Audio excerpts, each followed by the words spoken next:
¿Qué tal? ¿Cómo va? ¿Todo bien? Mi nombre es Francisco Bianchi. Bueno, doy inicio un poco a la mesa, el marxismo contra el gobierno liberal, en búsqueda de Milei justamente de enfrentar al marxismo, surgió un poco esta mesa. Y bueno, la idea es ir con presentaciones de 15 minutos más o menos de los trabajos de acá de míos y de los autores. Así que después podemos tener un intercambio al respecto. Así que bueno, sin más, arranco con el mío y después vamos pasando, así le metemos y no estamos muy demorados con los tiempos. Bueno, yo preparé una presentación. Perfecto. Bueno, acá tienen el trabajo en los vaivenes, por ahí quedó un poco desactualizado el trabajo que había puesto. En definitiva, este es el trabajo inicial. Pueden escanear por ahí con el QR. Bueno, nada, un poco el debate, el trabajo fue elaborado sobre el fin de la campaña electoral del año pasado, fines del 2023, para llevar un debate que en ese momento era más álgido y que bueno, y trataré un poco de actualizar ahora con la actualidad económica y que buscaba hacer una comparación entre, bueno, procesos de dolarización que habían sido efectivos, como puede ser el de Ecuador, que es la economía más grande, y la convertibilidad que trazaba cierta similitud con el proceso de dolarización, ¿no? Y qué condiciones teníamos para la actualidad. Entonces, en el trabajo hago una previsión sobre la economía como estaba antes y bueno, y después, en definitiva, cómo terminó saliendo todo en materia social y económica. Entonces, para arrancar un poco y para trazar un poco la economía ecuatoriana, es una economía que es un quinto de la economía argentina, que produce principalmente petróleo, bananas, bueno, ahí estaba el chiste del país bananero, camarones, bueno, y que en los 90 pasó por un proceso de desregulación financiera, al igual que por ahí muchas economías latinoamericanas y en general en el mundo, bueno, desregulación financiera, desregulación bancaria, que eso llevó a que haya muchos créditos que se otorguen de dudosa cobrabilidad, ¿no? En definitiva eran dados sin una contraprestación o sin una investigación en profundidad sobre la capacidad de pago o no.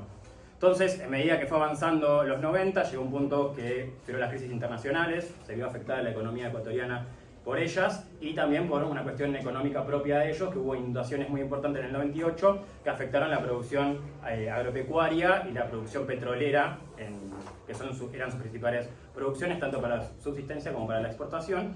Y bueno, y eso llevó a una crisis de impagos de estos créditos y una corrida justamente bancaria, porque bueno, si se preveía que no iban a hacer frente a las hipotecas y a los créditos que se tenían desde el sector privado, bueno, el sector bancario iba a no poder dar, si se quiere, la posibilidad de emitir esos depósitos que ya había. Entonces, a partir de eso, surge esta corrida, donde, bueno, 70% de los bancos entran en proceso de crisis.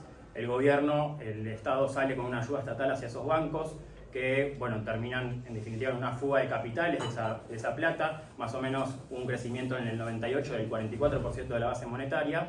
Eso llevó a niveles inflacionarios bastante importantes. Luego de eso sucede una confiscación también a los depósitos que había en los bancos, diciendo, bueno, vos podés cobrar de acá hacia un año, entonces todos los depósitos que eran más de 1 millón de sucres, que es un equivalente a $200, quedaron confiscados. Y bueno, un proceso también de inflación muy importante. En el medio de una predolarización de todo un círculo rojo, que era este círculo bancario, que se daba autopréstamos hacia el exterior y de esa forma fugaba los capitales y vaciaba los bancos, ¿no? Y entonces, después, sobre esta crisis, el Estado se hace cargo se hace cargo de los bancos, o sea, toma en ciertos bancos importantes la iniciativa de agarrar esos bancos, de hacerlos estatales, condonando todos los préstamos, no solo los reales de personas que habían sacado un crédito, sino también los autopréstamos que se habían dado para la fuga de capitales, ¿no? Y entonces, después de un feriado bancario en donde se profundiza esa fuga, sale el proceso de dolarización con muy poco con muy poca antelación y bueno, lleva a que el presidente caiga en 20 días. Y entonces, luego de eso, acá muestro en un grafiquito, continúa habiendo inflación. Justamente esos procesos se hacen como forma, como vemos en la actualidad, como forma de fijar tipo de cambio, de fijar la moneda o de eliminar la moneda en este caso para reducir la inflación. Sin embargo, ya con la dolarización hubo también una inflación propiamente en dólares, ¿no? Del 96% en el 2001, que era el primer año, y bueno, en adelante también, ¿no? Que ha llevado, bueno, después a una normalización, obviamente, que quedó por debajo del promedio.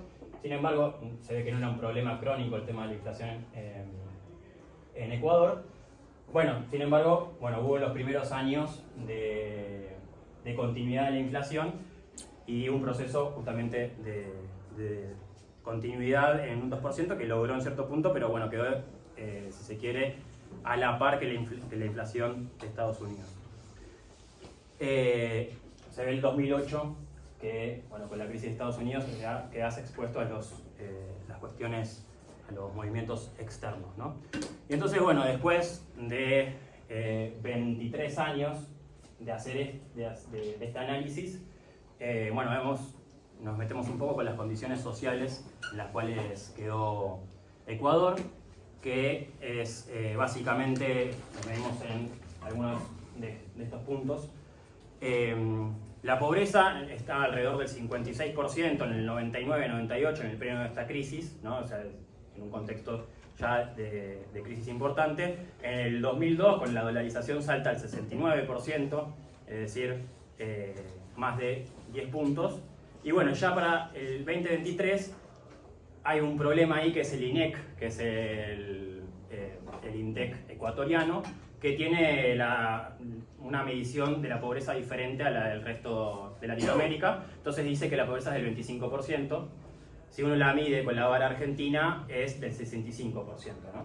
Entonces, luego de esos 23 años de dolarización, nos encontramos que estamos peor que en Ecuador, está peor que el 99, levemente recuperado de la dolarización y toda esa inflación del 96% que habíamos visto en el 2002. Y acá hay otro mito que también buscábamos desmentir en el trabajo, que es que los salarios en dólares han crecido en Ecuador. Entonces, eso se basaba todo el discurso liberal en decir, bueno, vamos a dolarizar porque los salarios crecen. Bueno, si uno mira únicamente los salarios, es efectivamente así, pasan de $220 a 450. El problema es que, bueno, como en todo el mundo, importa qué puedes comprar con esa cantidad de dinero, y entonces vemos un crecimiento de la canasta básica mucho más importante. Mientras en el 99, con esos $220 alcanzabas el 69% de la canasta básica, en la actualidad, con esos 450, alcanzás el 57%. Es decir, no hay una mejoría significativa. Sin embargo, bueno, continúa este avance de los precios que viene deteriorando, perdón, sí, 69 y 57. Bueno, y después está el mito del empleo, ¿no? Que no hay desocupación, pero sin embargo no se mide dentro de este sistema de cuentas a los trabajadores sin remuneración. Entonces, si uno consulta, se hace trabajadores despedidos más trabajadores sin remuneración, que uno consideraría como desocupados finalmente, bueno, tiene que es un mantenimiento del 14% de desocupación desde el 2007 a la actualidad. Entonces son niveles considerablemente altos y no hay un avance en este pleno empleo que quieren vender. Entonces, para hacer un poco la conclusión, no se puede recuperar la economía ecuatoriana versus este inicio de crisis del 98. Continúa en estos niveles de poca recuperación, tuvo su ciclo positivo de commodities al igual que el resto de los países latinoamericanos en la época del 2000, pero eso no se tradujo a una mejor condición de la calidad de vida.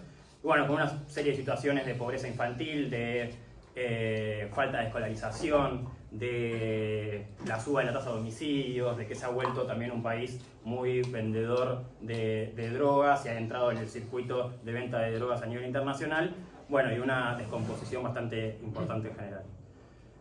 Saltando un poco a la convertibilidad en Argentina, bueno, vemos que hay ciertos sucesos que se repiten, ¿no?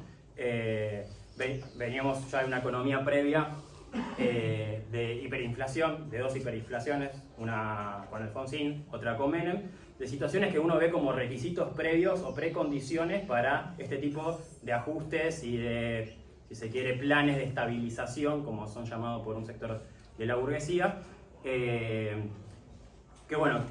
también tuvo de precedente el plan Bonex, que en este caso el canje no era por $200, sino era por un alrededor de depósitos de más de $550. Entonces, bueno, hubo un piso un poco diferente, pero vemos procesos similares, ¿no? De alta inflación y de confiscación. Y de todo un proceso justamente para retirar los pasivos remunerados. Avanzando un poco más rápido, para así completo el tiempo.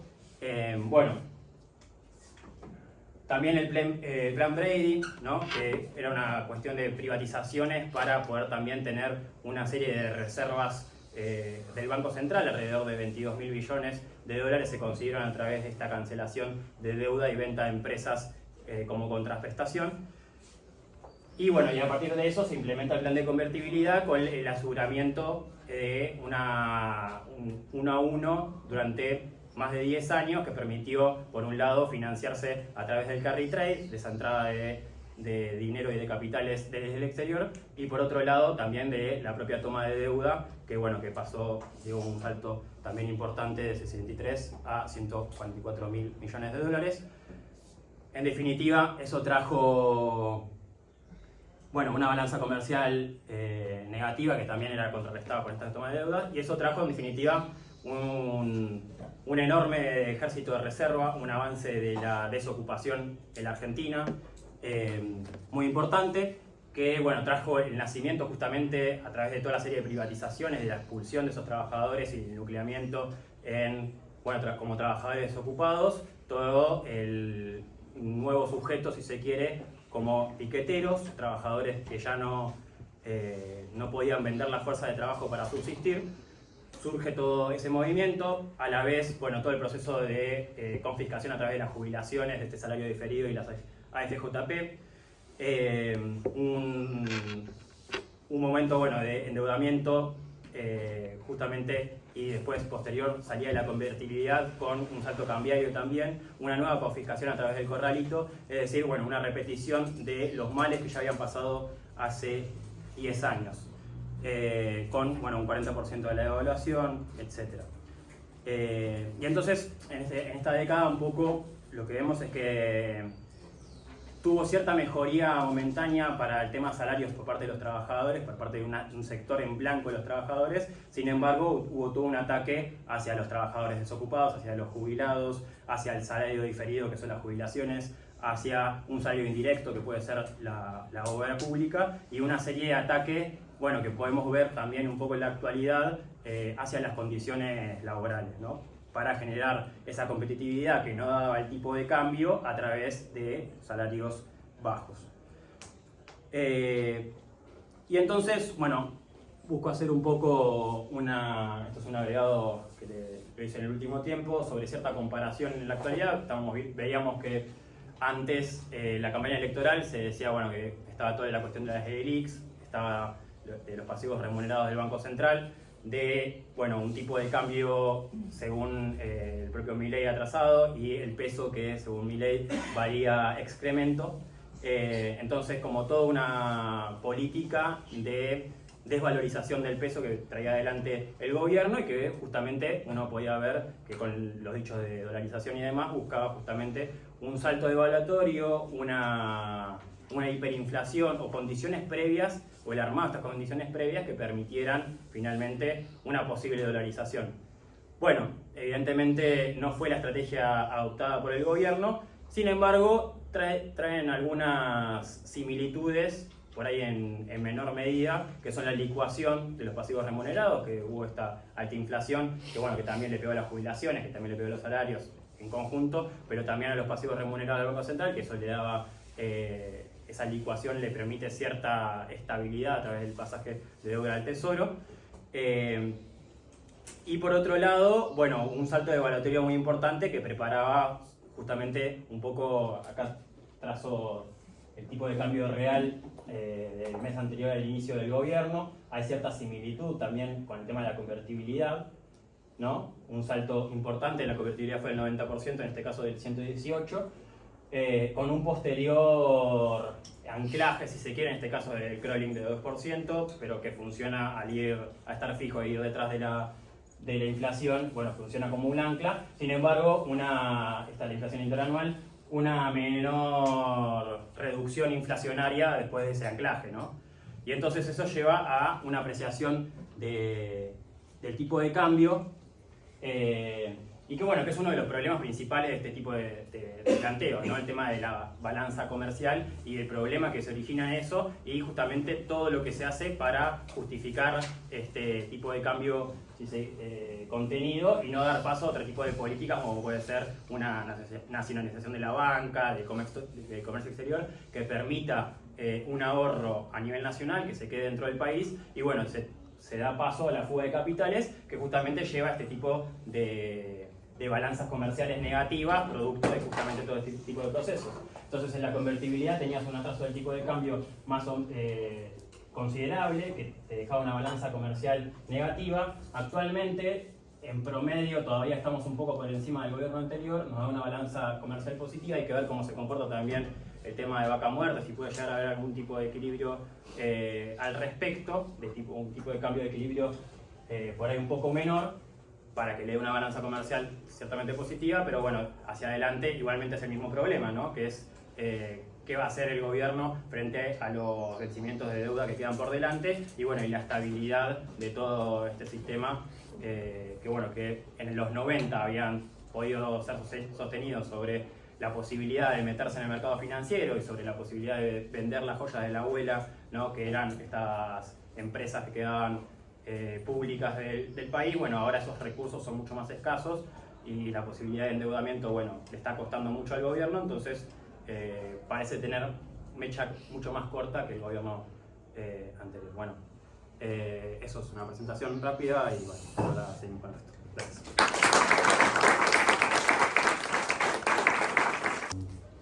Bueno, Federico Sena es el siguiente expositor, es historiador, docente de sociales de la UBA, de nivel medio y militante de izquierda socialista. Bueno, muchas gracias, Fran. Bueno, buenas tardes a todos y a todas y a todos. Espero que estén bien. Bueno, en primer lugar quería agradecer la posibilidad y el espacio a la organización de poder estar en un lugar como este, dado que bueno, es muy difícil, digamos, ese tiempo para producir, para escribir, para asistir a estas jornadas y demás, pero creemos que es muy importante desde el punto de vista que lugares como estos no abundan y creemos más que nunca, de hecho esta mesa se llama el marxismo del gobierno liberal, darnos ciertas discusiones y sobre todo armarnos también en la discusión, en la polémica, porque sabemos que son momentos de mucho debate, de mucha discusión, de intercambio de ideas, donde es importante poder también cuestionar ciertos lugares comunes, ciertas ideas que pone en agenda el gobierno actual.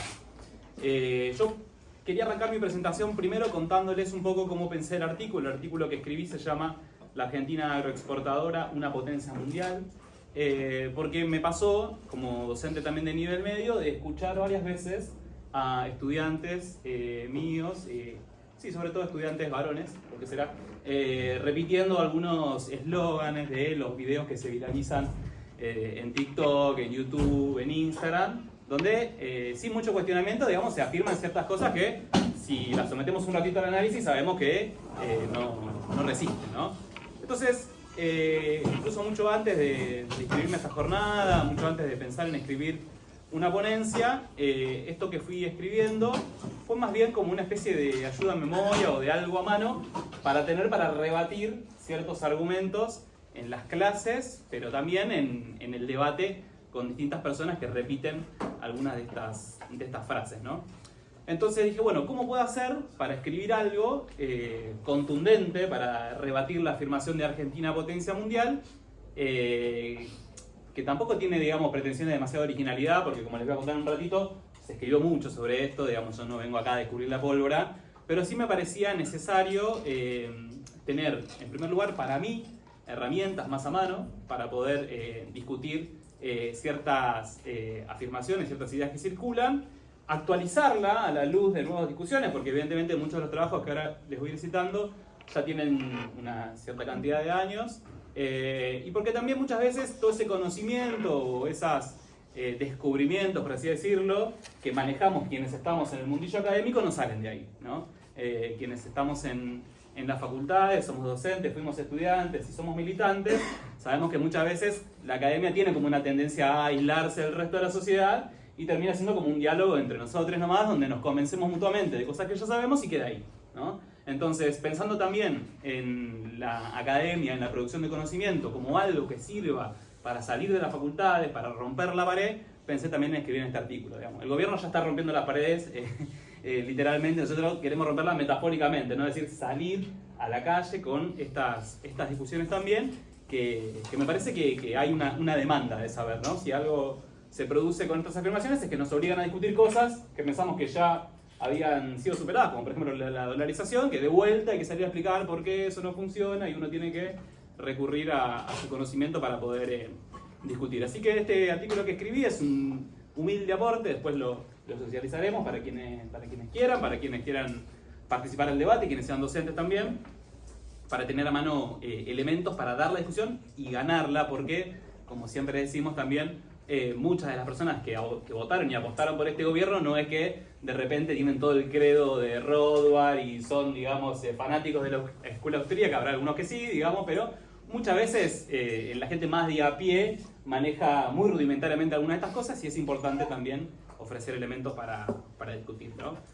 Porque, como siempre también decimos, bueno, yo soy parte de la cátedra de Economía Política en la Facultad de Ciencias Sociales, junto con Mercedes, junto con José, que es el titular de la cátedra, la economía y sobre todo en un gobierno que digamos, hace toda una proclamación de la experticia económica del presidente, utiliza muchas veces la economía, como siempre decimos, como un discurso de poder. Es decir, en el discurso económico no vemos solamente aportes científicos neutrales, sino que muchas veces no, siempre, lo que expresan son también intereses materiales, intereses de clase, ¿no?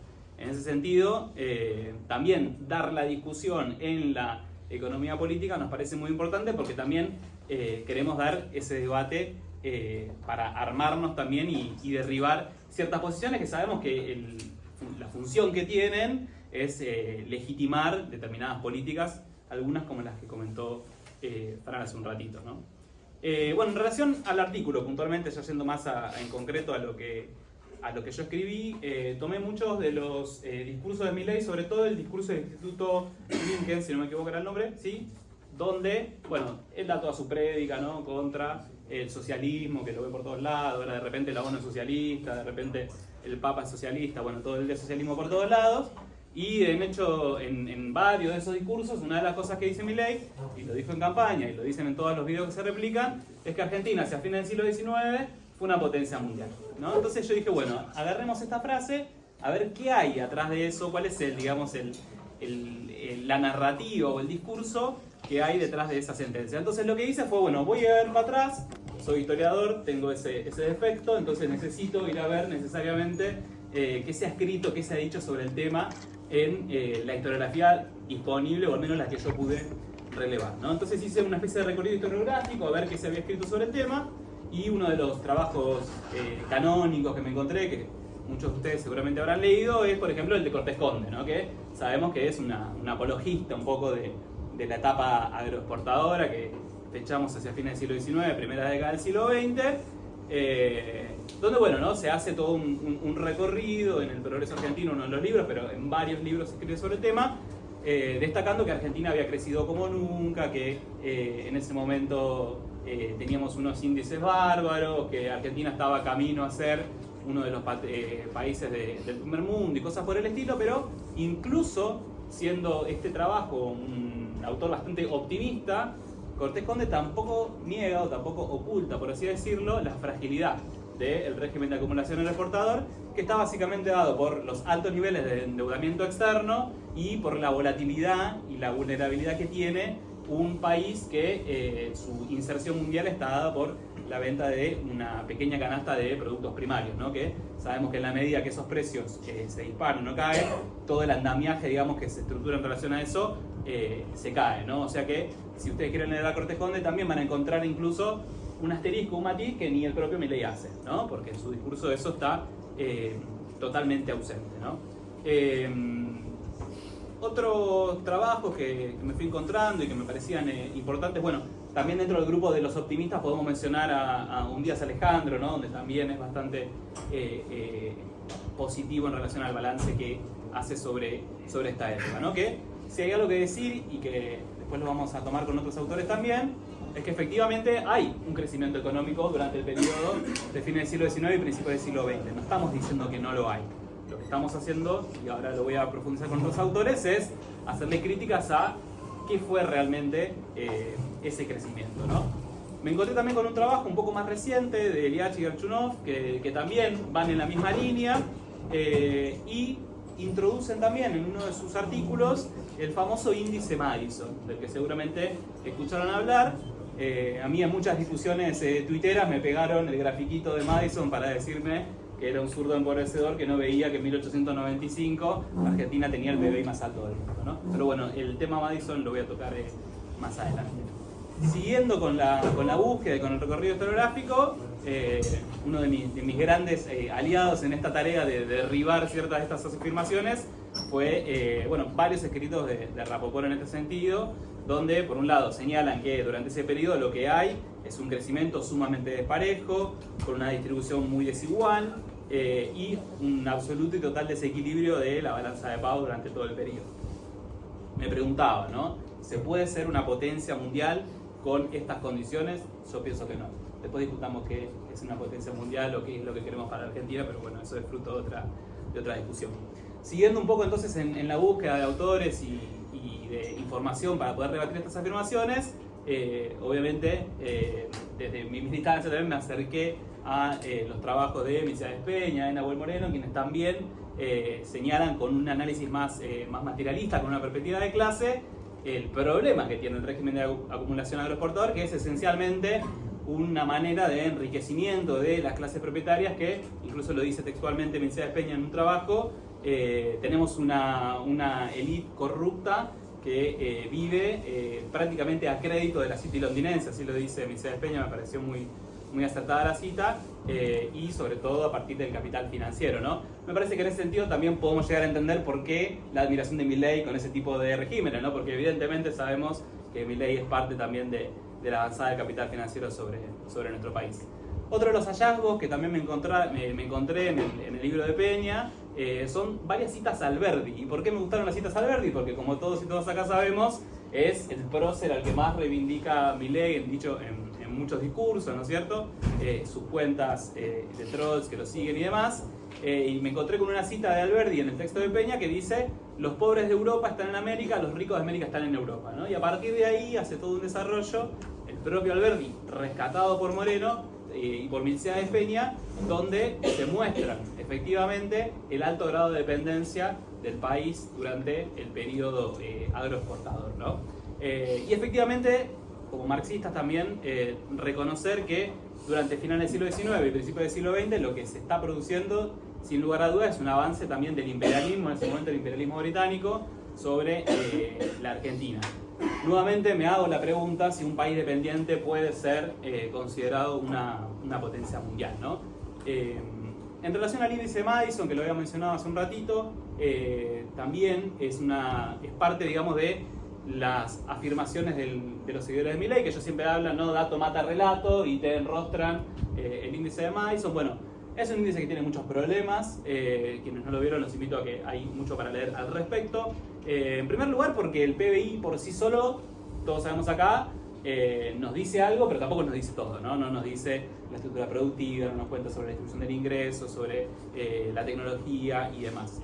Pero además, supongamos que conocemos por un ratito que eso es un índice que nos dice muchas cosas, el índice Madison está escrito prácticamente con los pies y con la inventiva de su autor, porque esto no lo digo yo, lo dice Rapoport, así que no me insulten a mí, él es el que dice efectivamente que este índice es fruto de la imaginación del autor.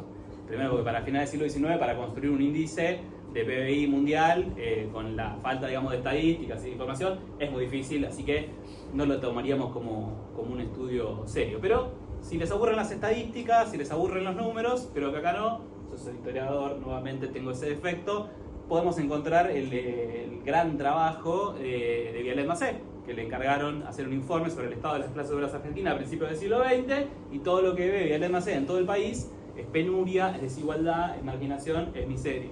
Nuevamente le preguntaría al presidente si eso es considerado un país que puede ser una potencia mundial. Después, otra de las afirmaciones que se repiten bastante cuando se hace todo como un discurso laudatorio de la etapa transportadora es que fueron 50 años gloriosos de crecimiento. Nuevamente, acá el presidente incurre en una falacia, como le gusta decir a él, en repetidas oportunidades. Primero, porque no hubo 50 años de crecimiento ininterrumpido, están ahí las cifras para ir a verla. A lo sumo, donde hubo un periodo de crecimiento más sostenido fue la primera década del siglo XX, 1900 a 1912, pero todos los otros 50 años, digamos, de la serie son periodos de crisis sucesivas, una tras de la otra, y de un profundo endeudamiento externo, una estructura económica argentina muy volátil, muy abierta a los vaivenes internacionales y sobre todo con mucho endeudamiento. Después, otra de las cosas que repite Milei también en sus discursos, y eso lo dice hacia el final y por eso me quedé, es sobre reeditando la teoría de las ventajas comparativas, ¿no? Milei dice también en ese mismo discurso, tenemos ventajas comparativas donde elijamos mirar, y tenemos minerales que la economía global necesita y nos hemos resistido a explotar. Bueno, me pregunto, ¿no? ¿Es cierto que nos hemos negado a explotar esos minerales, esos recursos? No, no es cierto. De hecho, la megaminería ha venido avanzando en las últimas décadas y se está profundizando, así que eso en primer lugar no es cierto. Pero tampoco es cierto, digamos, lo de la ventaja comparativa, vamos también a abrir ese debate más adelante. Entonces, pensaba en clave del trabajo que yo armé, que era derribar una serie de afirmaciones, una serie de mitos, es decir, bueno, ¿qué esconde esto? ¿Por qué Milei dice lo que dice? ¿Por qué vuelve a hablar de ventajas comparativas? ¿Por qué vuelve a hablar del siglo XIX? Bueno, porque esto le sirve para legitimar una política, efectivamente, que lo que hace es profundizar la dependencia, el extractivismo, la reprivatización de la economía argentina, y si alguien tiene alguna duda puede ir y consultar el articulado del RIGI, que sabemos lo que eso significaría para la Argentina, la profundización justamente de este extractivismo con todos los pasivos ambientales que eso trae, ¿no es cierto? Y que lo venimos padeciendo también hace rato con otros experimentos extractivistas que todos los gobiernos han venido aplicando, ¿no? Desde, podemos mencionar el pacto secreto con Chevron, Vaca Muerta y todo lo que sucedió en el gobierno de Macri y los gobiernos que lo siguen también. Entonces, nuevamente, esta idea de reeditar, volver a ciertas ideas supuestamente que nos han llevado a ser una potencia mundial, primero que creemos que podemos decir que es mentira, pero sobre todo también podemos decir que políticamente eso tiene un objetivo, que es justamente vendernos como nuevo, algo que ya fracasó, algo que llevó a la dependencia y a la profunda desigualdad en nuestro país, y es la máxima de Atahualpa Yupanqui de las penas son de nosotros, las vaquitas son ajenas, ¿no? Básicamente lo que viene a hacer Milei con esto es vendernos eso. Por eso me parecía importante poder tomarnos el tiempo de discutir, de dar estas discusiones, pero también, sobre todo estando en una mesa que se llama el marxismo del gobierno liberal, utilizar esa riqueza y esos debates teóricos que damos también para salir a discutir, a polemizar con quienes sostienen esto, y por supuesto también construir desde nuestro lado una alternativa que también le pueda frenar la mano a estas políticas que lo único que hacen es traer más pobreza, más sumisión, más dependencia, y que por supuesto en una semana como esta no quería dejar de mencionar que el miércoles que viene hay una gran marcha en defensa de la educación, de las universidades públicas, y que obviamente la tarea de todos los que estamos acá es ir a defender la universidad para que haya más espacios como estos y para que también podamos seguir avanzando en el camino de la sociedad y el país que queremos.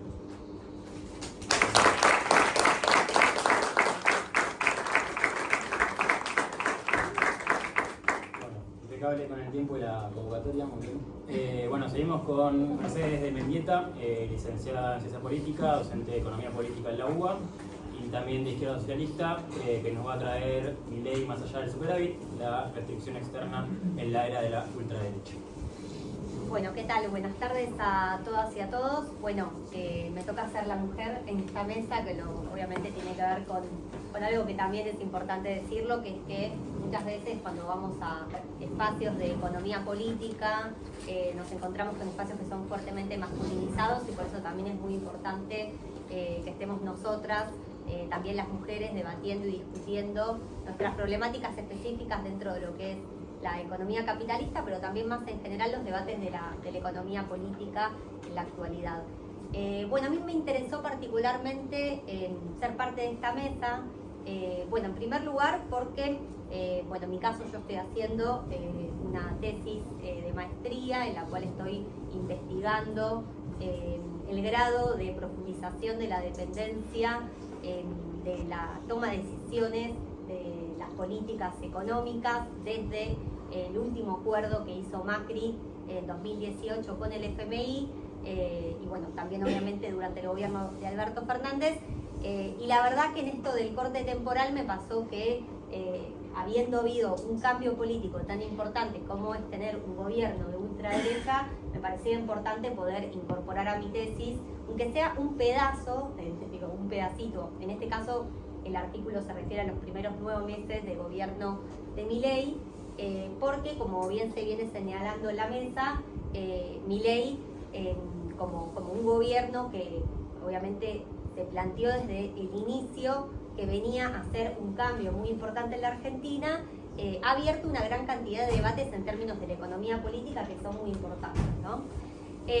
Bueno, y en eso, obviamente ahora estamos, quizás ahora voy a retomar, además de lo que escribí en este artículo, algunas cuestiones también que tienen que ver con las discusiones del presupuesto, del proyecto de presupuesto 2025, porque uno de los grandes, si se quiere, eslogans o puntos en los cuales Milei viene sustentando su política tiene que ver con el superávit, ¿no? Por eso el artículo en este caso se titula Milei más allá del superávit, la restricción externa en la era de la ultraderecha. Entonces, ustedes saben que desde que Milei asumió el gobierno, bueno, ahora ya vamos cerca de 10 meses de gobierno de Milei, llegó en un momento, ¿no? Obviamente veníamos del gobierno de Alberto Fernández, y que para nosotras, y nosotros aunque sea desde los que nos reivindicamos marxistas, creemos que es un cambio, ¿no? Es decir, si bien el gobierno, todos los gobiernos en la Argentina, por hacer algún corte, desde la vuelta a la democracia hasta la actualidad han sido gobiernos burgueses de distintos partidos, de distinto tipo. Particularmente nosotros creemos que estamos hablando de un gobierno de ultraderecha, ¿no? Entonces eso implica un cambio en relación a otros gobiernos burgueses que hemos tenido en la Argentina, ¿no? Fede recién señalaba, digamos, quizás no es el eje, digamos, del artículo, pero sí también señalar que desde el punto de vista teórico también Milei es parte de lo que podrían decir la corriente neoclásica, pero particularmente de la escuela austríaca, y en particular él se reivindica anarcocapitalista. Entonces eso también implica poder pensar específicamente las características de este gobierno de ultraderecha, y desde que llegó al gobierno, uno de sus principales ejes de campaña, que después fue ratificando durante estos meses, fue que venía a ser un ajuste histórico para poder estabilizar las variables macroeconómicas de la economía, bajar la inflación y con eso mostrarse un gobierno exitoso para volver, por ejemplo, a los mercados de crédito internacional, y que eso también sería algo muy positivo para que, por ejemplo, pudieran volver las inversiones extranjeras al país. Y entonces es uno de los grandes debates, ¿no? Digo, si nosotros nos ponemos a ver en cualquier diario actualmente, bueno, Milei reivindica su superávit, ¿no? Entonces ahí vamos a tratar de trabajar justamente cuáles son las características del superávit, cómo llegó Milei a este superávit. Nosotros estamos anticipando, ¿no?, que es un ajuste histórico. Él, en principio, cuando fue la campaña electoral, dijo que iba a recaer sobre la casta. Entonces vamos a preguntar y vamos o mejor dicho, responder que en realidad la casta éramos todas y todos los que estamos acá y la mayoría de los trabajadores y sectores populares de la Argentina. Y por otro lado, hay lo que a mí me parece que es fundamental tanto para el debate de lo que viene siendo el gobierno de Milei como para adelante, digamos, que es, bueno, y entonces con este superávit, ¿no? Y con ahora a ver el hecho de haber pasado una inflación de 2 dígitos a una inflación de 1 dígito. Se acabaron los problemas económicos en la Argentina. ¿Qué pasa en relación a la Argentina con el resto del mundo? y en particular, algo que bueno, en mi caso es parte de la investigación que estoy realizando, que tiene que ver con el estudio de cómo se va desarrollando la restricción externa en la Argentina. Obviamente no es un concepto, digamos, mío, sino que ya viene de la economía política y que muchos teóricos de la economía política estructuralista vienen trabajando ya desde hace varias décadas, pero sí es importante responder si entonces con este superávit vamos a lograr como país terminar con el problema de la restricción externa, es decir, de la imposibilidad de tener divisas para el desarrollo del país, ¿no? Ahora voy después a profundizar sobre ese concepto, digamos, ¿no?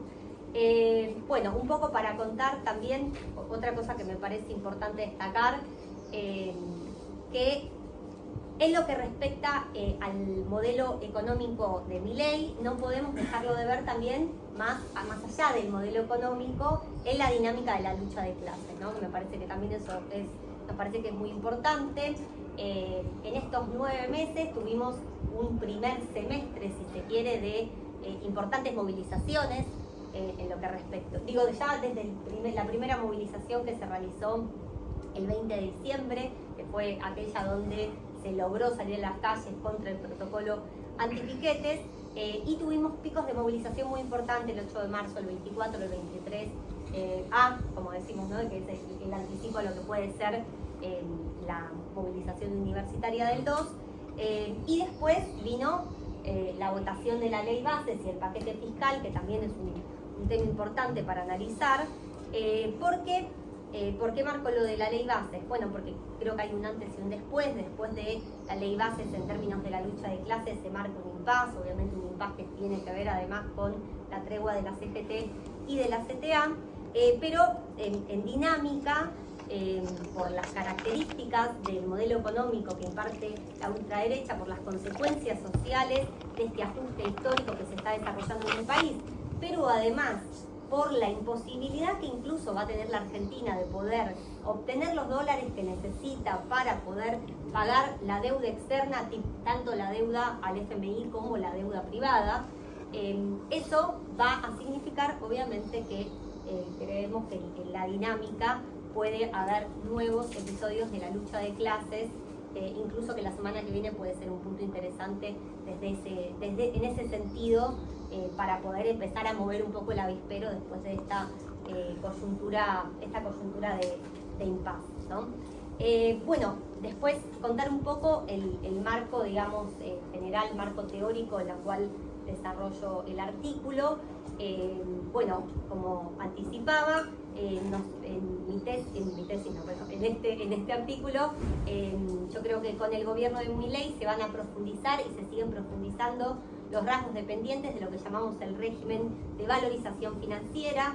No sé si conocen este concepto, pero la valorización financiera tiene que ver con una forma, o mejor dicho, los regímenes de acumulación capitalista en la Argentina. Fede, por ejemplo, comentaba y estaba un poco tratando de romper mitos acerca de las características de lo que fue el primer régimen de acumulación capitalista en la Argentina, con el modelo agroexportador y las formas de inserción dependientes desde el inicio de la Argentina en el mercado mundial, pero en una historización en el tiempo marcamos la dictadura militar, la dictadura genocida, como el inicio de un régimen capitalista de acumulación que llamamos valorización financiera.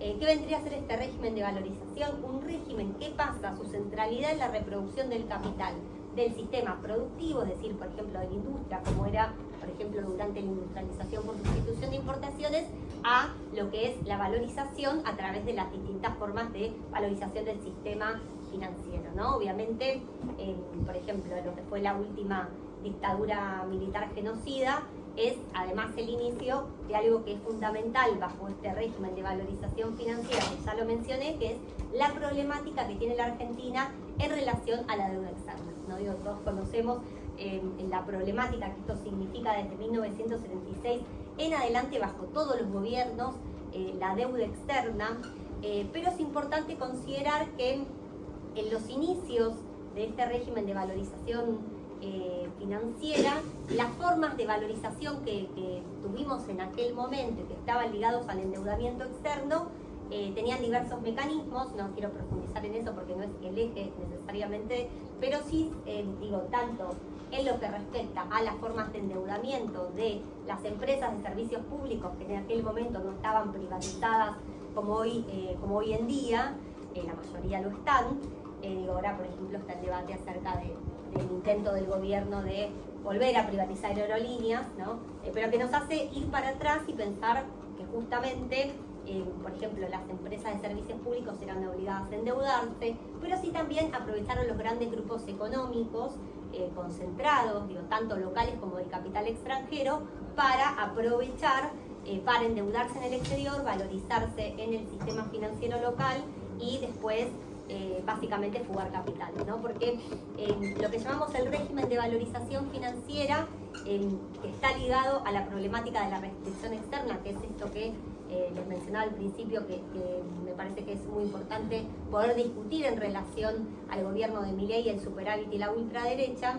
Es que básicamente en la Argentina tenemos un problema muy importante bajo este régimen de valorización financiera, que es que estamos constantemente supeditadas a la salida de dólares de nuestra economía, lo cual imposibilita el desarrollo de nuestro país, debido a que tanto a la fuga de capitales como a la salida de dólares por el pago de intereses y pagos de capital de la deuda externa. Y además llevan a ciclos de endeudamiento constante, ¿no? Es decir, si ustedes ven el inicio en 1976 de la deuda externa, que era de 7.600 millones, y hoy vemos que estamos en 433.000 millones de dólares, eso nos marca que en realidad la deuda externa es un mecanismo de saqueo y sometimiento de nuestra economía, en la cual todos los gobiernos democráticos han ido legitimando, y que implica uno de las verdaderas discusiones en relación a cómo lograr que nuestra economía deje de ser dependiente. Por supuesto, yo estoy hablando de la Argentina en relación al resto del mundo. Está claro que el desarrollo de un país no puede verse aislado del resto del mundo. Después voy a plantear un poquito cuál es nuestra salida en relación a este punto.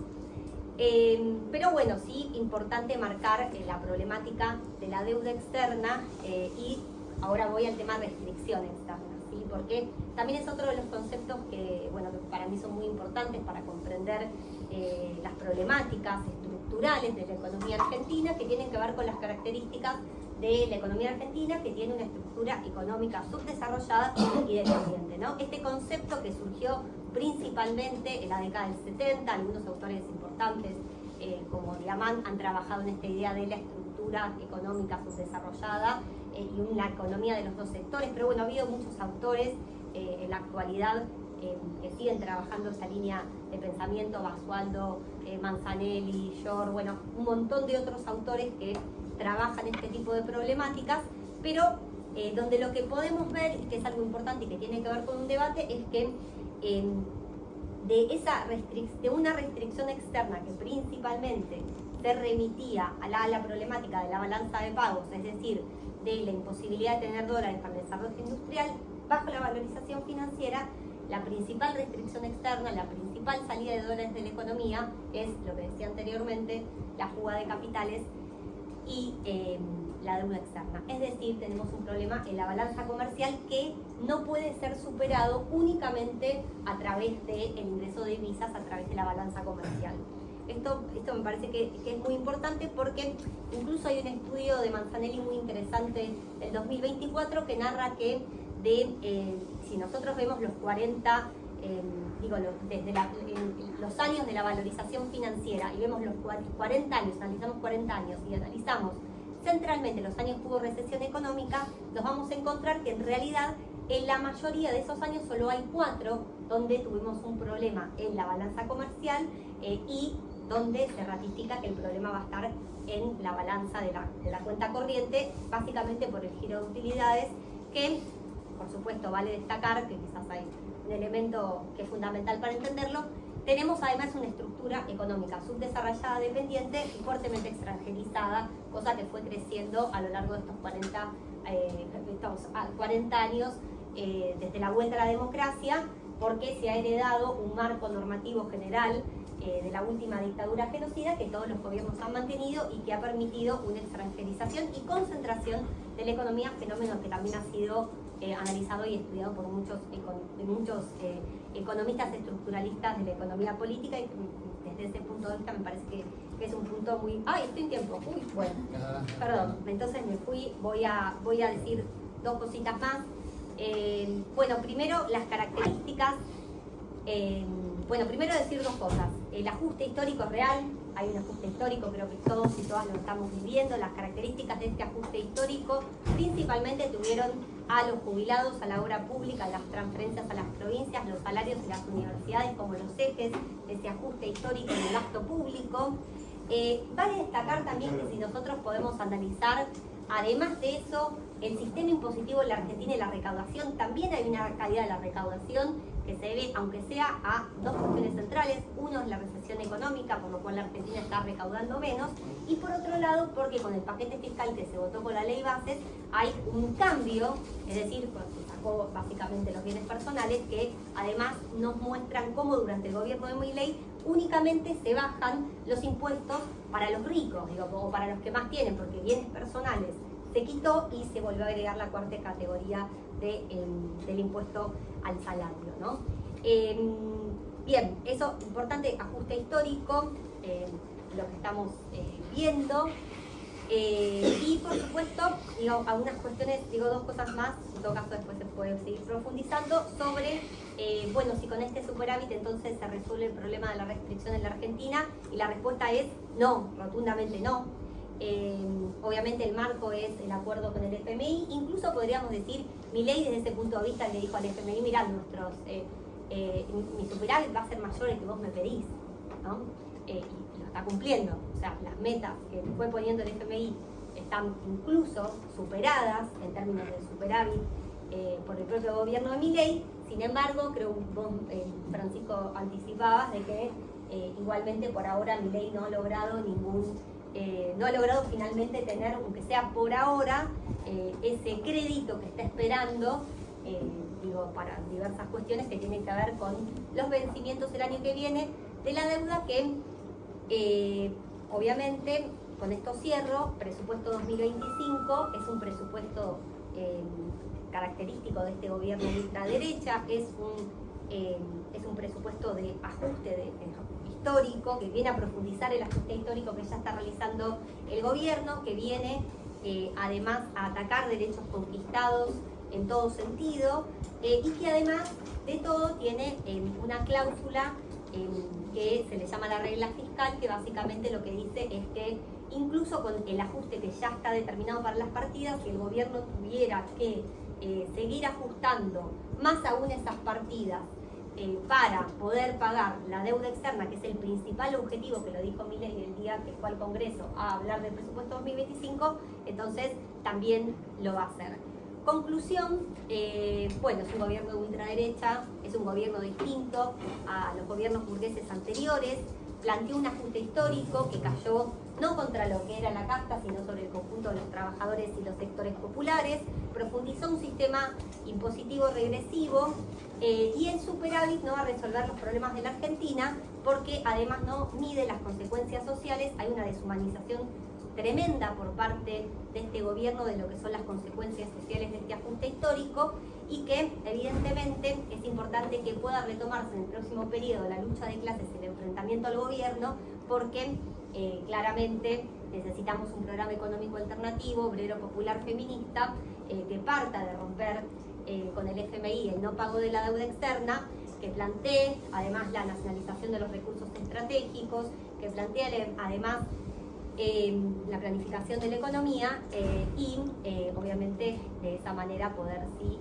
lograr esa Argentina que queremos, y eso. Gracias.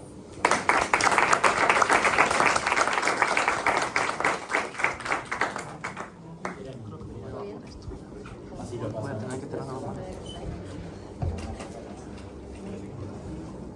Quieren tomarlo tranquilo, yo.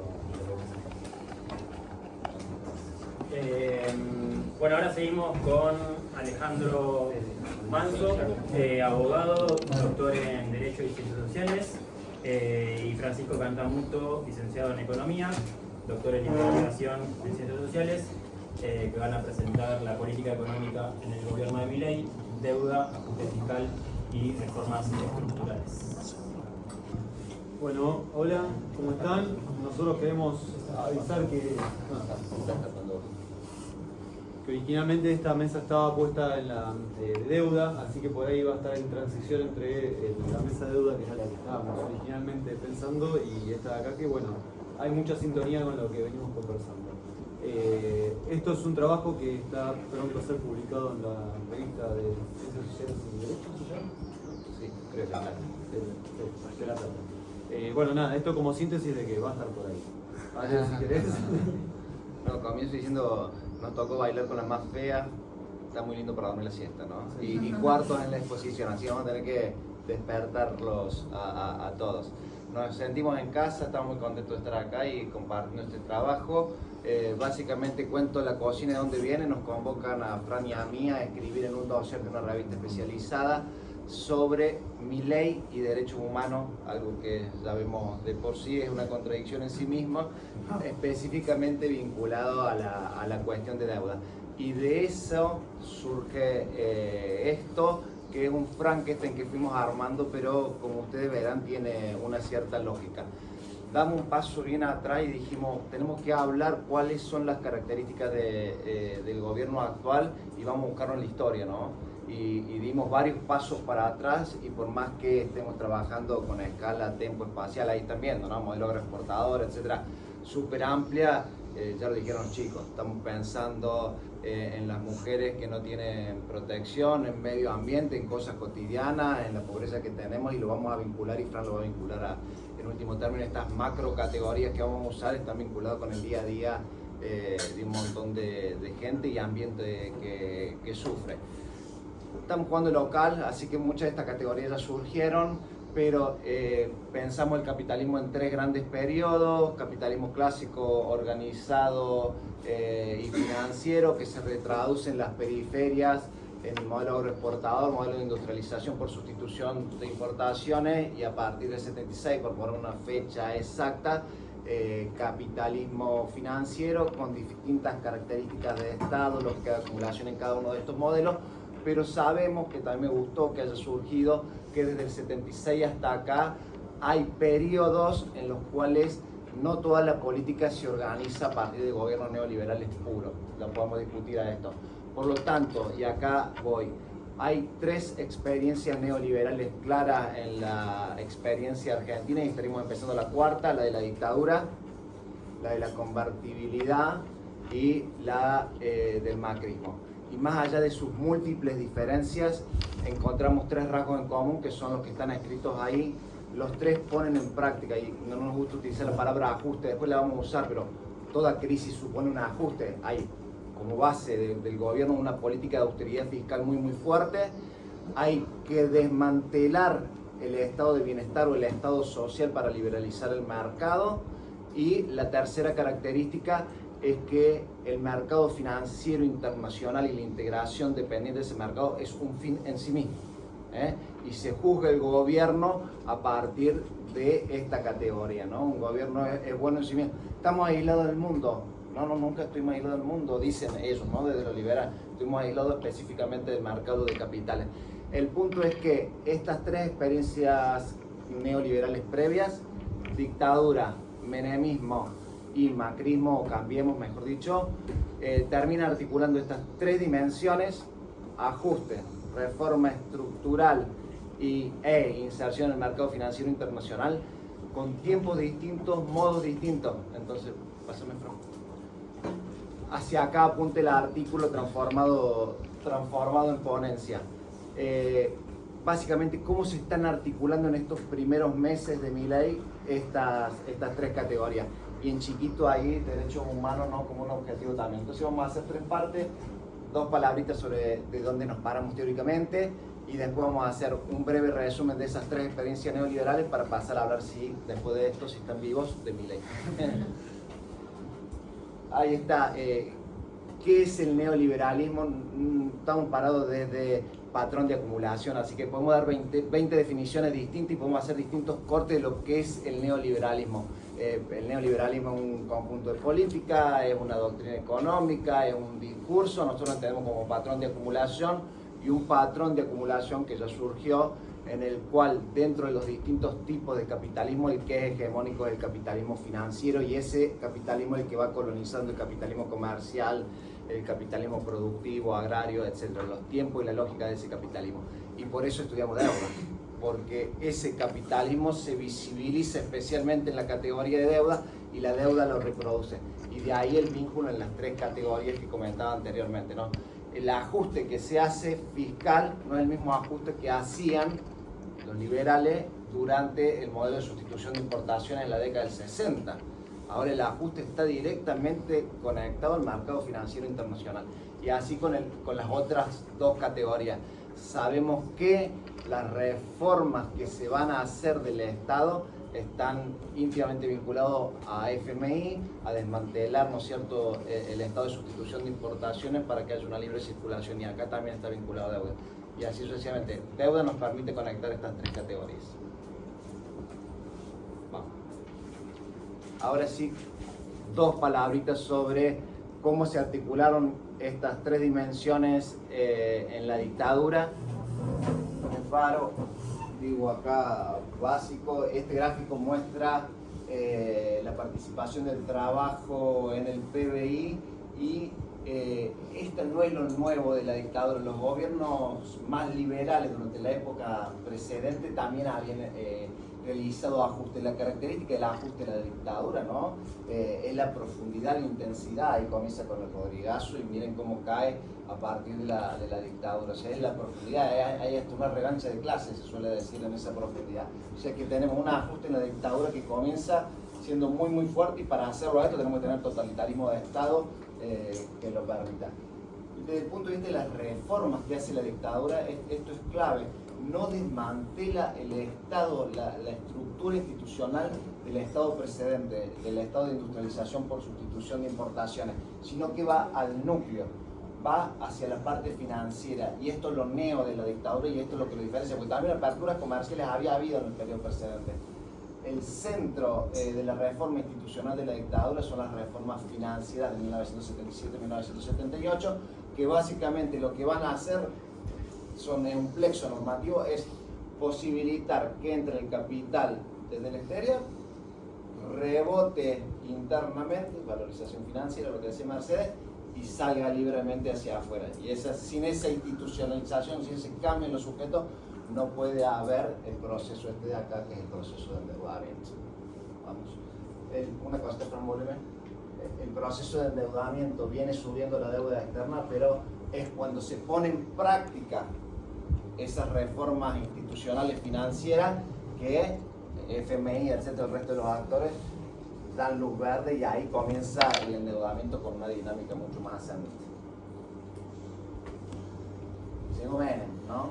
Con el Ferrari ahí. Lo que va a caracterizar al menemismo son muchas cosas, pero ajuste brutal durante los primeros años, y de nuevo, para poder hacer esa transferencia de recursos de la clase trabajadora hacia determinados sectores del capital concentrado, la hiperinflación es un dato fundamental, lo mismo que está pasando con Milei. Y acá viene la característica central del menemismo. Profundiza lo que ya se había hecho con la transformación del sistema financiero en la dictadura, específicamente la ley de banco, la ley de entidad financiera, y le suma las dos otras patas al núcleo financiero de reforma. Modifica la Carta Orgánica del Banco Central para adaptarla a la convertibilidad. Y el tercer puntito es muy muy importante, porque estamos en un nuevo tipo de mercado financiero, y lo que va a hacer es desregularizar y liberalizar el mercado de capitales, y crear nuevas figuras y nuevos sujetos para que la deuda ya no sea directa solamente, sino a partir de la emisión de títulos.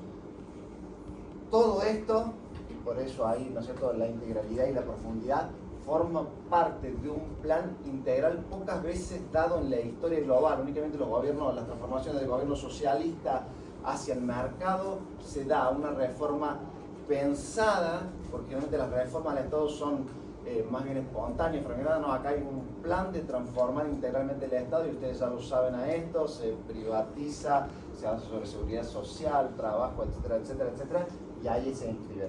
Y el punto es que durante los 3 primeros años del menemismo, hasta que no se firma el plan Brady, no llegan los capitales externos. O sea, vamos a ver si haces el ajuste con la profundidad que lo pediste, vamos a ver si tenés el capital político y otras cuestiones para avanzar con las reformas estructurales del Estado en el sentido que te lo planteamos, y después te vamos a mandar la plata.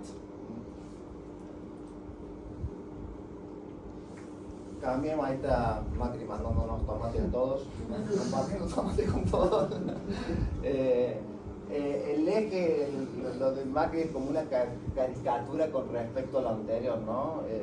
Una farsa, pero el eje es que no hay un ajuste tan marcado como en los 2 procesos anteriores, es light, y no va a comenzar el ajuste fuerte hasta el 2018 cuando ingrese el acuerdo con el Fondo Monetario Internacional, y la reforma del Estado no avanza sobre ninguna de las 3 bases del sistema financiero argentino que se crea con el Estado de sustitución de importaciones y que se va bien vuelto a recrear con el kirchnerismo. Básicamente, no toca la ley de entidad financiera, no toca la carta orgánica, y donde sí va a actuar es sobre las restricciones cambiarias, sobre el MULC, ¿no? Sobre ese punto, y lo va a hacer no por vía legal, sino por vía de normativas de tipo administrativas. Y acá el centro, ¿no? El centro vuelve a recrear lo mismo que tienen que recrear los 2 gobiernos anteriores, es que puede ingresar la plata, golpear e irse, o sea, para poder hacer la valorización financiera. ¿Y cómo hace esto? Sacando los controles de cambio para que posibiliten ese ingreso, incluido el capital especulativo, que es algo que se cuida mucho, porque uno piensa en control de cambio, piensa en cepo de que no pudiera comprar dólares. No, todo el sistema de MUC es mucho más complejo que eso, y saca las restricciones que existen para que ingrese ese capital especulativo, y sobre todo rompe las capacidades del Banco Central para controlar los movimientos de ese mercado financiero. Y lo que hace es mucha deuda desde el principio. Saca esas cuestiones, liberaliza control de cambio y arregla con los fondos buitres como sabemos que arregló, y desde el principio mucha deuda, un ciclo de endeudamiento externo casi instantáneo.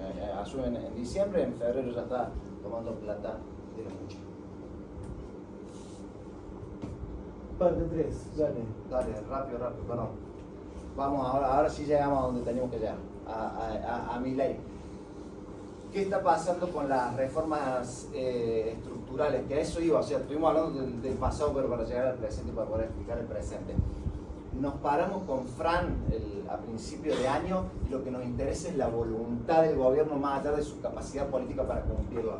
Y en diciembre, o sea, 15 días de asumir, saca 2 monstruos jurídicos, monstruos en el sentido de tamaño y monstruos desde el punto de vista jurídico que no tienen ni pata ni cabeza, que es el mega DNU y la ley de base originaria, ¿no? La que se terminó aprobando en julio.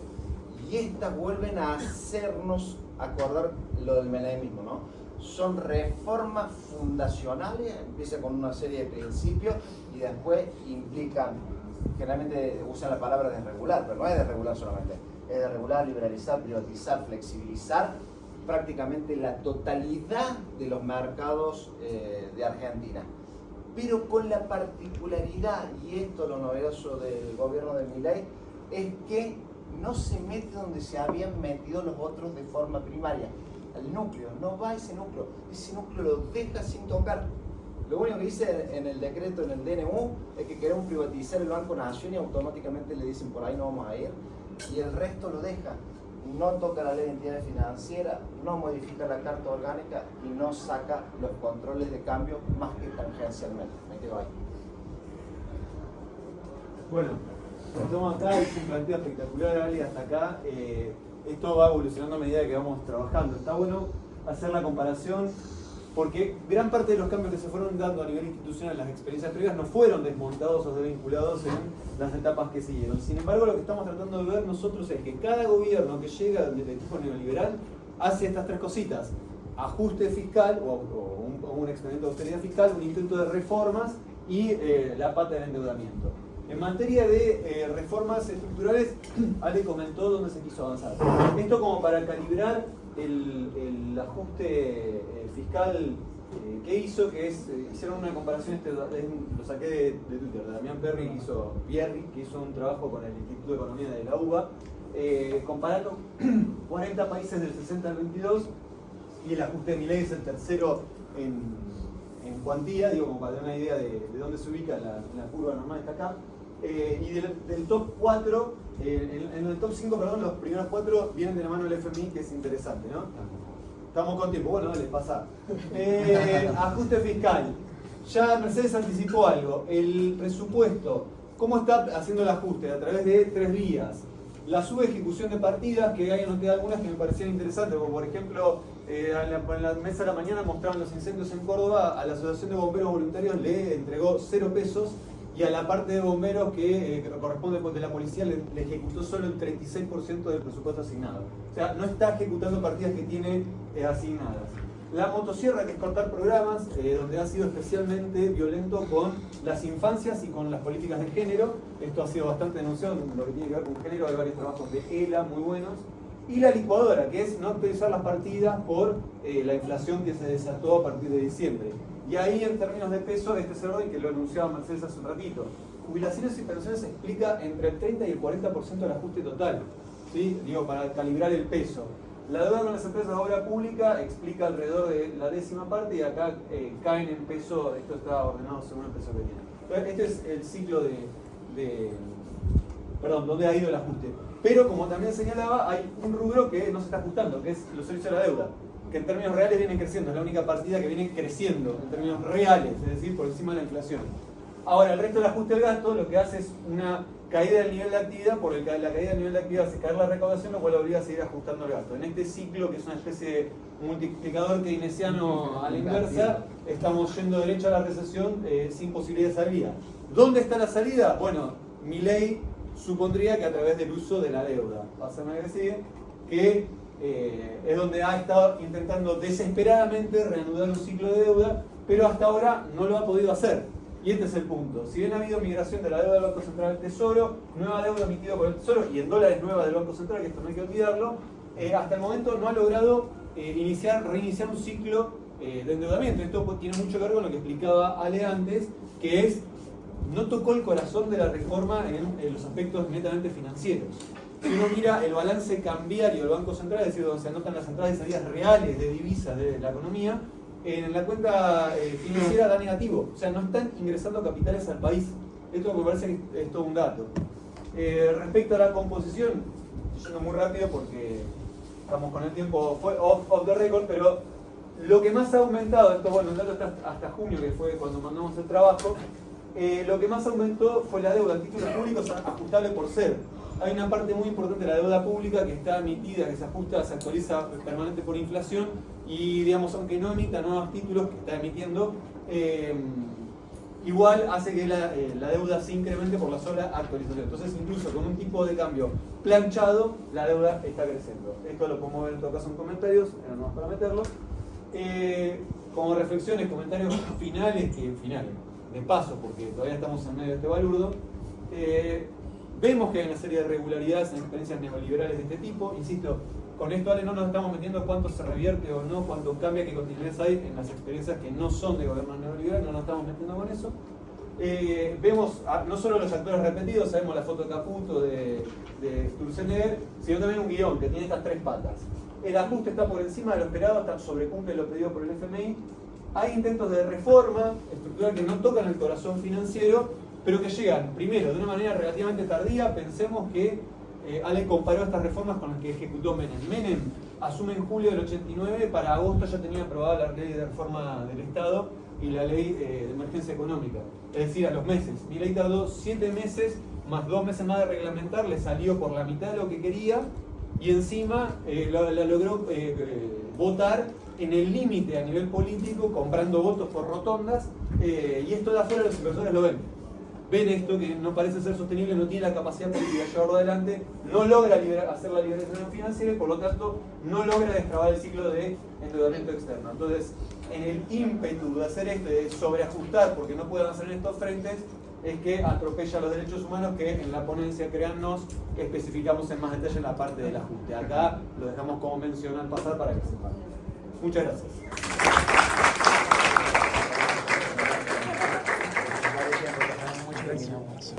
Hagamos una serie de preguntas y después respondemos. Yo arranco con la primera para romper el hielo, si quieren. Allá le tenemos acá, allá no. Bueno, hacia el último trabajo, ¿cuánto creen ustedes que juega, cómo es el rol que piensan ustedes que juega el cepo en la entrada de capitales a través del RIGI o a través de un mayor carry trade? Si a través de esa quita del cepo ya puede dar inicio a ese ciclo de entrada de capitales, que bueno, vemos igualmente que probablemente lo saquen, falta para que lo saquen, pero bueno, esa fue la pregunta para ver cómo la ven. Sí, quiero hacerte un comentario, si hay tiempo para abrir la discusión. Creo que la mesa es una coincidencia de tener un eje en la valorización financiera a la hora de explicar las características de lo que se habla con el neoliberalismo y que explicaría en gran medida, digamos, la actualidad de mi ley. Y ahí mi primera pregunta que me aparece es, cuando miramos la valorización financiera, aparece desligada o como en contraposición al mundo de la producción. ¿Sí? Esta idea de que entran capitales, se valorizan financieramente y, sin embargo, cuando miramos el desarrollo histórico, los titulares ellos dijeron ni la dictadura ni los gobiernos posteriores, neoliberales y no neoliberales, tocan el corazón de la industria. Si uno mira la industria automotriz, la industria siderúrgica, la industria química, el grueso del capital que opera en Argentina apropiando subsidios, participando en los circuitos financieros, sigue siendo ese conglomerado de capitales multinacionales de carácter industrial. Esto diferencia a Argentina de otros países de la región, como Chile, el eje del Pacífico, y lo ensambla bastante bien con Brasil y con Venezuela hasta el chavismo, donde el chavismo termina así de desmantelar la industria. Y esta mirada de la variación financiera, perdiendo de vista que sigue habiendo un eje en la apropiación por el capital industrial multinacional que opera con baja productividad, a mi entender nos desarma políticamente frente al hecho existente de que eso sigue operando con estos gobiernos.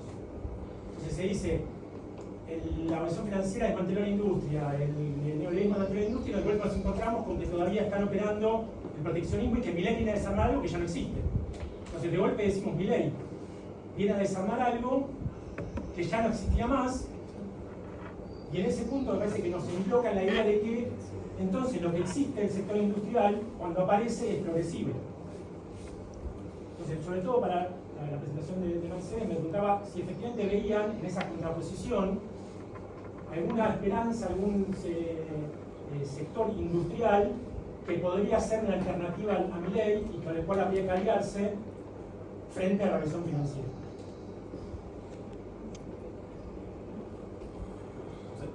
Me gustaría lo planteó Mercedes y si lo que opina, pero también los chicos alrededor de el concepto de restricción. ¿En qué sentido? En que creo que nosotros lo estamos utilizando de una forma distinta. Bien, lo usamos porque la palabra existe, pero lo estamos usando de una forma muy distinta a como surgió conceptualmente en los planteos estructuralistas y no estructuralistas, que bueno, hay un problema que se puede resolver, diríamos, ¿no? en los marcos capitalistas más inestables, básicamente, bueno, en algunos casos modificamos un poquito estructuralmente la balanza comercial, en otros gestionamos de alguna manera más progresista el problema del endeudamiento, pero me parece que nosotros en clave marxista tenemos una crítica bastante más profunda a algo que está bien para pensar, ¿no? Si no tenemos que cambiar la palabra, diríamos, ¿no? ¿Entiendes? Hay algo más que una simple restricción externa, aunque se entiende el énfasis que le ponemos cuando lo hacemos versus lo que aparece con la restricción fiscal, digamos, la discusión neoliberal, ¿no? Y sí, creo que es interesante el planteo. Creo que cuando decimos valorización financiera, no decimos que no hay industria, ¿no? Pero que no sigue habiendo industria, es cierto. Simplemente que justamente lo que está definiendo el periodo es la entrada o salida de capitales, y que eso marca las crisis y el funcionamiento del sistema.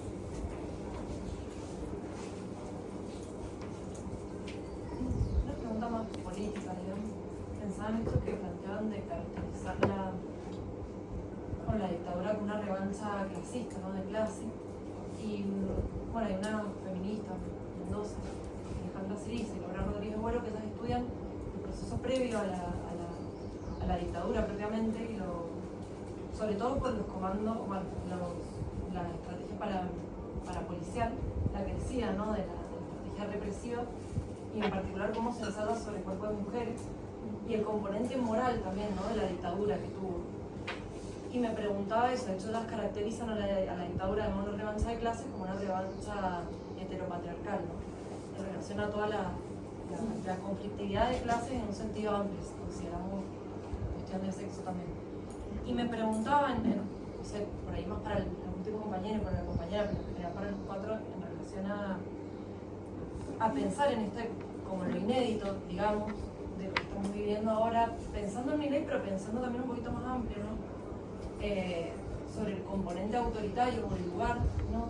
Ese componente autoritario, no solamente lo represivo, ¿no? Que eso siempre está para ser justo, sabemos que hay que hacer represión, sino en cuanto a la deshumanización, cierto cinismo, que no sabemos si es cinismo o bruto, ¿no? Que bueno, creo que es muy cínico que otra cosa, pero bueno, cómo lo piensan a la hora de la macroeconomía por un lado, pero también de esta economía política, de pensar, bueno, un poco a lo último cuando caracterizaban, bueno, hay una dificultad a la hora de, en relación por ejemplo al menemismo, de llevar a cabo estas reformas jurídicas en cuanto a lo político, pero tampoco hay, por otro lado, una resistencia organizada, o sea que hay algo ahí que me parece que está como montándose, que bueno, el compañero decía, son análisis que se están haciendo incipientemente, decir, bueno, muchos de los votantes son jóvenes, varones, pero bueno, también hay una gran mayoría de sectores populares, y bueno, hay una complejidad que me parece un poco mayor, pero bueno, nada, serían como dos preguntas, el ente autoritario, esta revancha heteropatriarcal, además de capitalista, y por otro lado, nada, como cómo ven la salida política intuitivamente, más a lo que vienen como...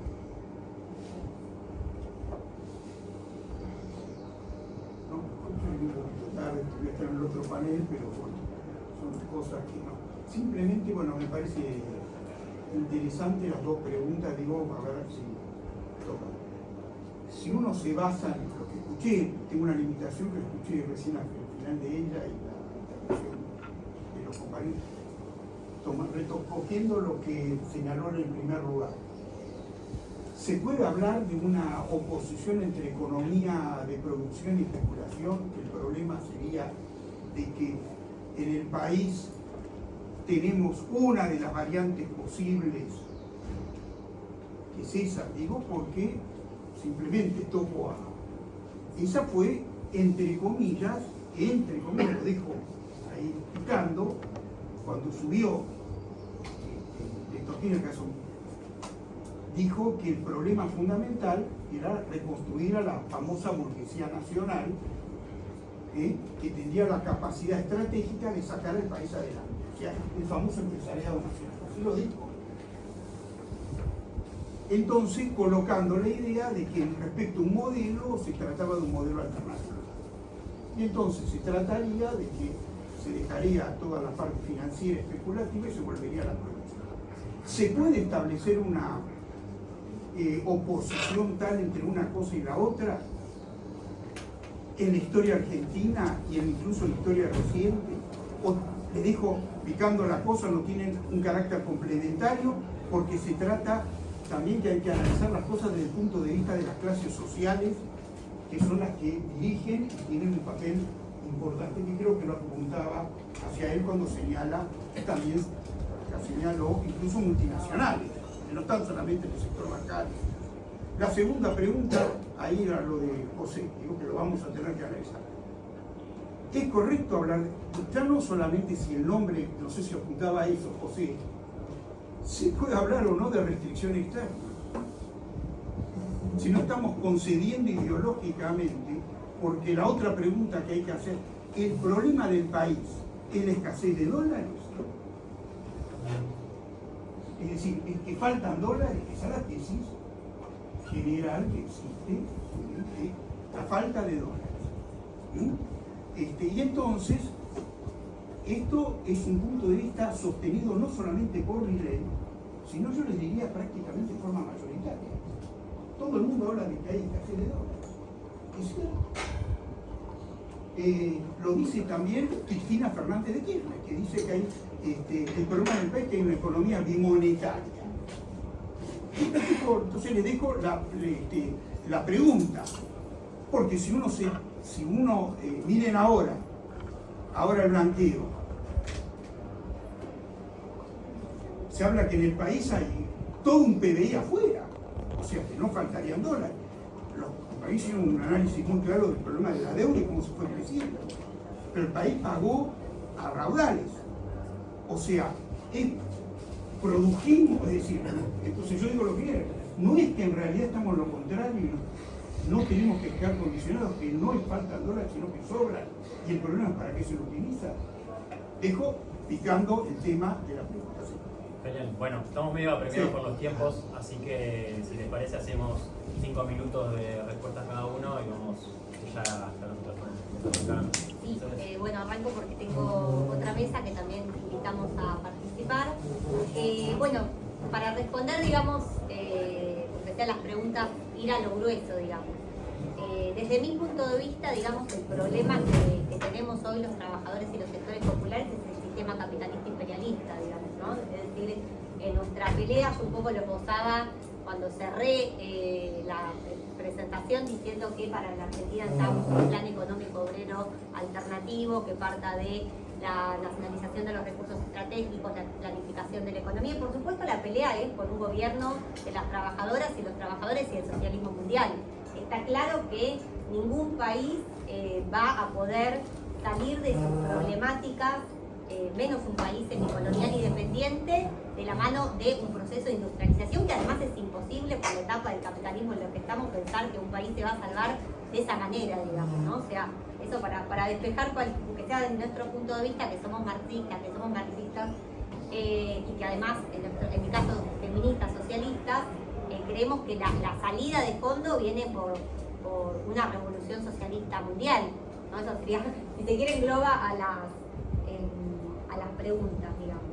Entonces, después, un poco por el planteo del inicio, bueno, en primer lugar tengo dudas acerca de lo que vos dijiste de que en relación al tema de las características del sistema industrial argentino, que digo, si lo vemos, la verdad es que la reestructuración regresiva que hubo en los últimos 40 años es evidente, y no creo que sea lo mismo que antes, en el momento en el que estamos. Más bien hay una primarización de la economía, avance de la sofisticación, de la extranjerización y demás. Entonces, digo, si vemos incluso la industria en la Argentina está completamente extranjerizada. Vos hablabas de la industria automotriz, es una industria autopartista dependiente, por ejemplo, de la industria automotriz. Entonces, ahí tendría una diferencia con lo que estás planteando, pero digo, insisto, volviendo a lo anterior, no creo ni creemos que la salida sea un proceso capitalista de industrialización sustitutiva y que por eso se podría lograr en una etapa superior de desarrollo dentro del sistema capitalista, sino que viene por otro lado, que es un poco lo que la salida de fondo para nosotras y nosotros viene por ahí, ¿no? Y después, obviamente me quedó mucho por comentar acerca de las características del gobierno de Milei. Yo creo que primero esto es importante para mí ratificar que es un gobierno de ultraderecha, que además por la pregunta de la compañera, para nosotras representa la reacción patriarcal. Es un gobierno que viene, digamos, a atacar los derechos de las, que ya lo está haciendo, digo, atacando los derechos de las mujeres y las disidencias. Hoy, por ejemplo, es 28 de septiembre, que es el Día de Acción Internacional por el Derecho al Aborto, pero digo, si vemos todo el ajuste en general, digamos, yo lo toco en el artículo, así que también lo podés leer ahí, de cómo fue específicamente el ajuste en relación a las trabajadoras y las mujeres y los sectores populares, en particular en lo que respecta a el ajuste en las políticas para combatir la violencia de género. Eso está evidentemente marcado por el gobierno de Milei en todo lo que respecta a, bueno, todo el ataque y ajuste sobre las políticas que tienen que ver con las mujeres y las disidencias, y obviamente en eso hay, en este gobierno de ultraderecha hay un carácter represivo, ¿no?, que también caracteriza a este gobierno, que lo vemos desde el protocolo antipiquetes hasta obviamente las represiones que venimos sufriendo en general en las calles, en las movilizaciones que se van realizando, digamos, ¿no? Entonces, para nosotros, incluso yo en el artículo lo planteo y retomo por la pregunta del compañero, lo retomo desde el inicio, la importancia de la lucha de clases, incluso marcando el primer semestre de ascenso que hubo, la tregua que se marcó desde la ley de bases y las posibilidades de cambios bruscos.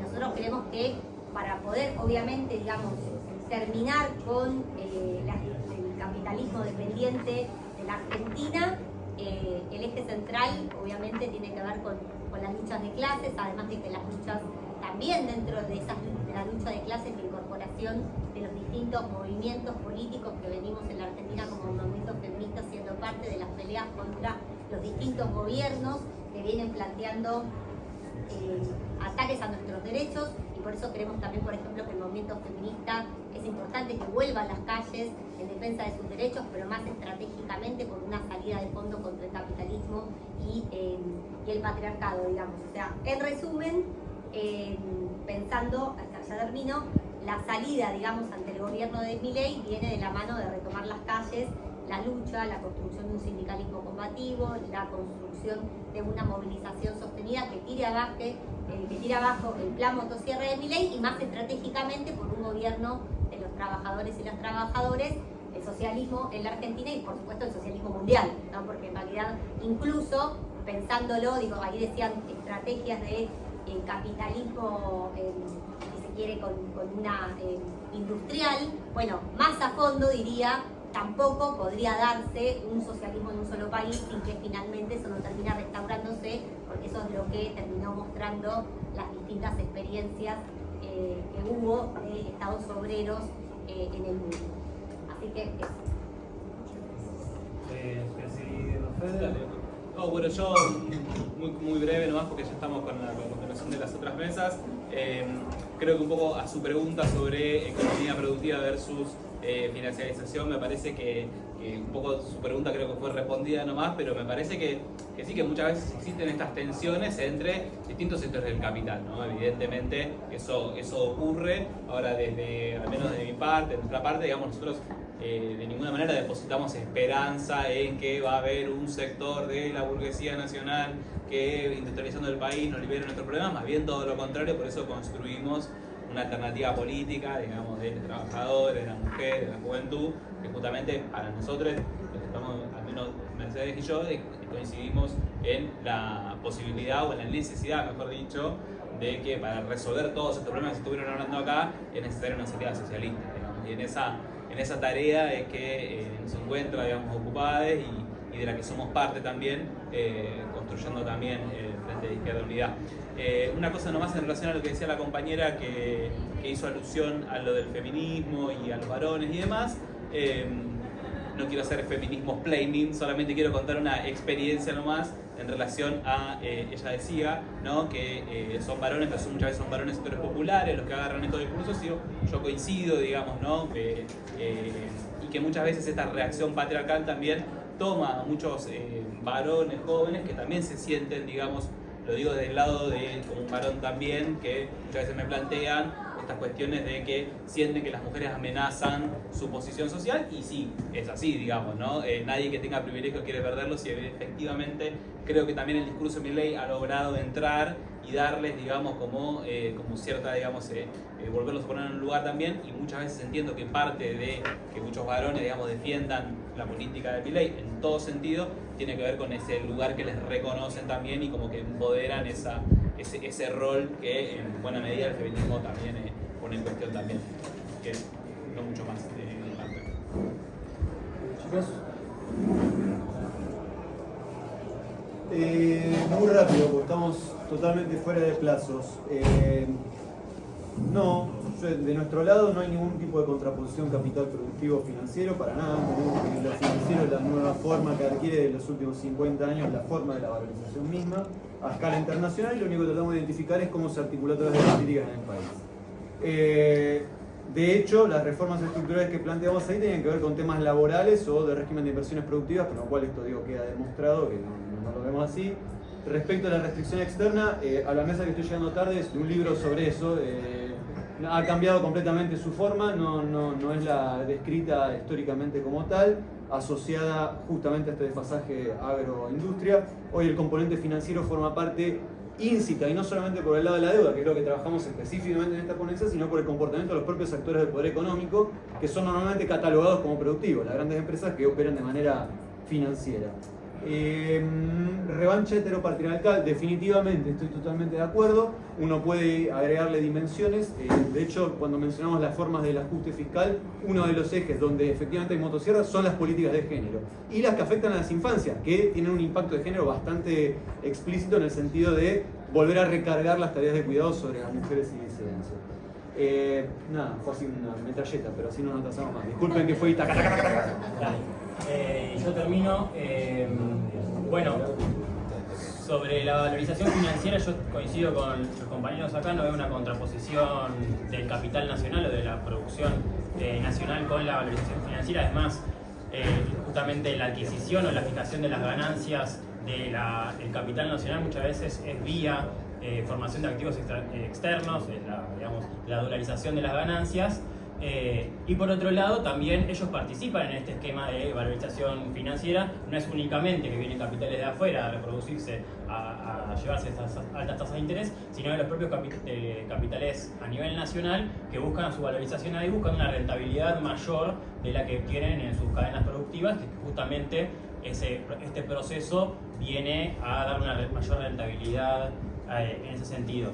Después, sobre la restricción externa, estoy muy de acuerdo con lo que se dijo. Es más, hoy tenemos superávit comercial en los últimos 3 meses, sin embargo, alrededor de 5.000 millones, sin embargo, no se logró acumular un solo dólar en las reservas. Es decir, estamos en una situación que ya se viene repitiendo año a año, que la balanza comercial no significa una acumulación de dólares, sino que abre paso a la fuga de capitales, y en un momento en el cual se mantiene el cepo cambiario, estamos en esta situación justamente de deterioro de las reservas y de fuga de capitales por esa vía.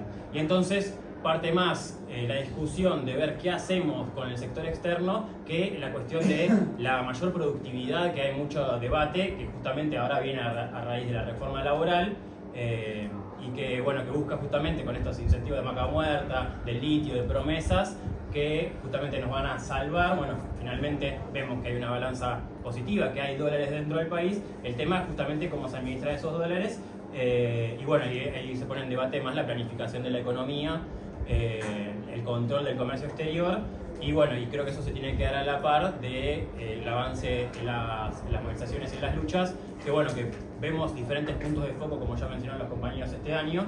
Creo que uno de los datos que más nos tiene que motivar en ese sentido es un informe, por ejemplo, de la DITELA o de las diferentes encuestadoras, que lo ponen a Milei en un punto en el séptimo octavo mes del gobierno, mucho peor que Alberto Fernández, mucho peor que Macri, y entonces ya hay un descreimiento popular muy grande, que creo que tiene que ser constatado también con un mayor crecimiento de las luchas populares a través de un pensamiento justamente de una economía planificada en pos de los trabajadores y en pos del desarrollo económico y productivo argentino.